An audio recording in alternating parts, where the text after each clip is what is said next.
So we've been very busy over the last year.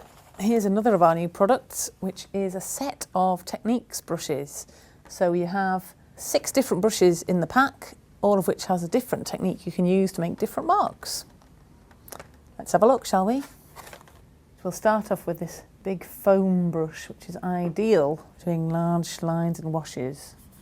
I'm just going to take some colour off an Inktense block.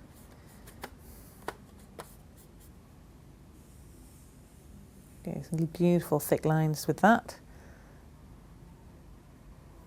And I've more, start to pull the colour out. Just for colouring in large areas with a big thick wash. That's a great little brush for that. The next one along is the sword liner brush, which has a very long shape to it, which makes it rather nice for doing quite like petals and very organic shapes, very loose lines that we get with this one. So I'll show you that. I'll just get some pigment on it.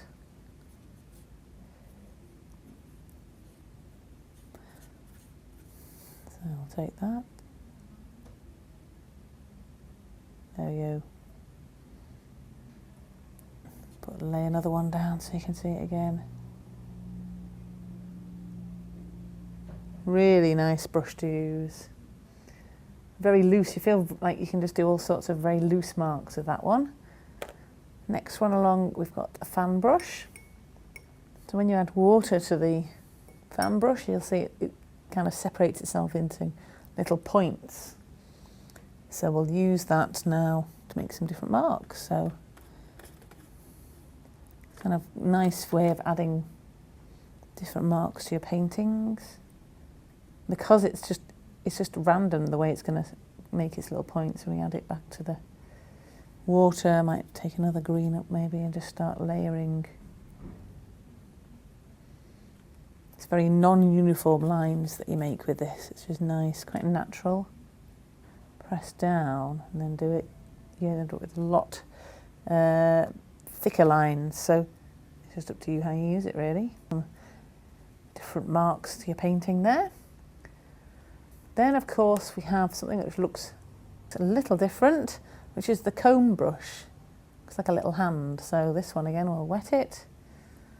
I'll pick up a colour.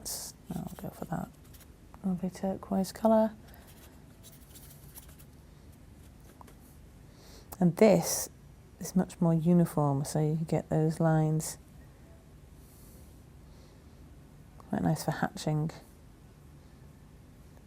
Something we use with pencils quite a lot, but you could use it with your painting techniques. And of course, adding in little lines. So that's a good fun one to use.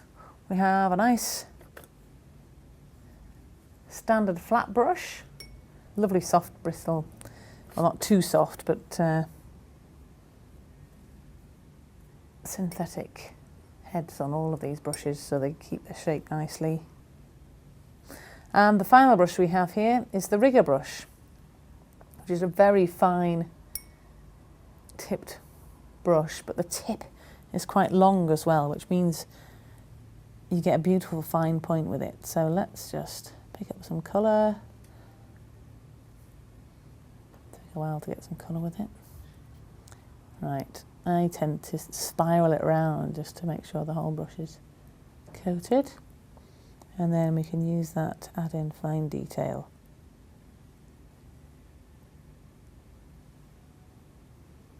So you've always got that constant width because of the shape of the brush. It doesn't start splaying out or anything like that. I heard a tale that the reason it's called a rigger brush is because it was for drawing, or what they used to use to draw rigging on boats. I don't know if someone's pulling my leg or if that's actual truth. But if I was drawing rigging on boats, I think I would find it handy. So that's the set of Derwent Techniques brushes. You can make all sorts of different marks with those. So a great little set to add to your selection.